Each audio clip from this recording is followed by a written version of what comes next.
Chapter 3: The Art of Mind Recasting, Will, Attention, and Trance State Management. Ladies and gentlemen, before we embark on our journey into the boundless depths of the art of verbal manipulation, allow me to share a small yet profoundly enlightening story. Picture this. You are a deft illusionist, poised to unveil a grand show. Your hands gracefully hover over a hat, from which a rabbit is about to emerge. But suddenly, instead of a single spectator, you find yourself facing an entire army of skeptics, wielding the sacred sword of criticism and the shield of undeniable doubt. Herein lies a crucial question. How do you convince these guardians of reason that your trick is not merely an optical illusion? The answer is simple. You must transport them into a state of altered consciousness, where their defenses weaken. Metamorphoses in the Fortress of the Mind, a tale of the Guardian and the Treasure Chamber. Now, envision the human psyche as a majestic fortress perched upon a cliff, outlining the horizons of our inner worlds. Within this fortress lies a secret chamber, the Treasure Chamber, where all the most vital riches are stored: beliefs, values, strategies. But accessing these treasures is no easy feat. Standing guard is the tireless sentinel, consciousness, watching your every move, critically evaluating every word. This guardian is like a stern gatekeeper, always on high alert. You need to work harder. And here the guardian halts. Why should I exactly? The belief doesn't pass. By our drill, it's the best.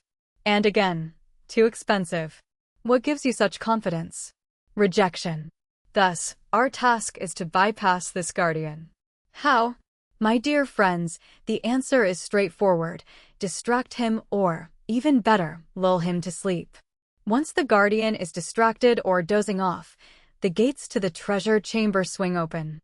And here is where the real magic begins, what we call trance. Trance, natural magic. Let's dispel a couple of myths.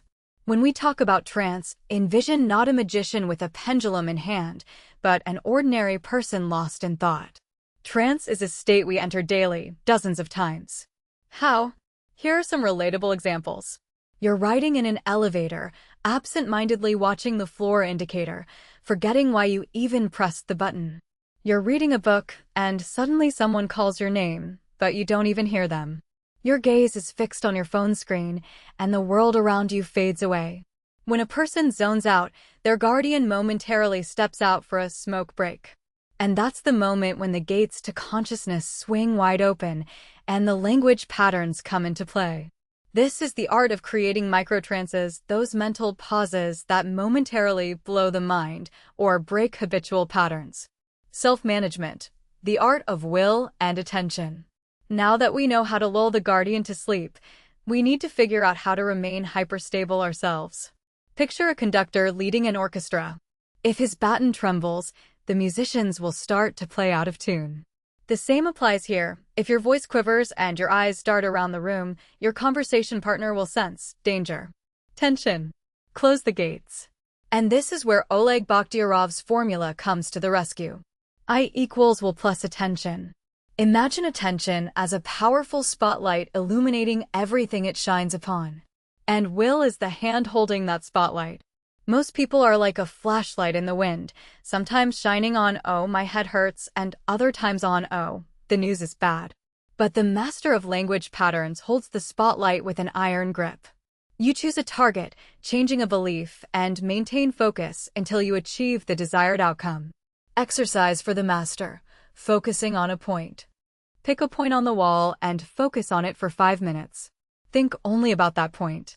As soon as your mind starts to wander, and you catch yourself thinking about what's for dinner, or why is my nose itching, calmly redirect your attention back to the point.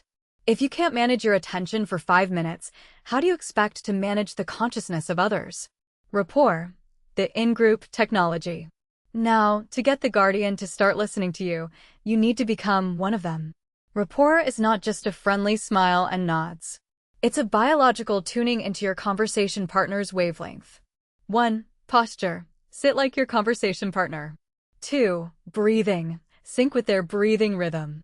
3. Voice. Match their tempo and volume. 4. Values. Identify shared values and emphasize them. Without rapport, any technique will be perceived as aggression or manipulation. With rapport, you can say the most incredible things, and the person will still nod in agreement. Yes, yes, how wise. For the unconscious mind, in group equals safe equals right.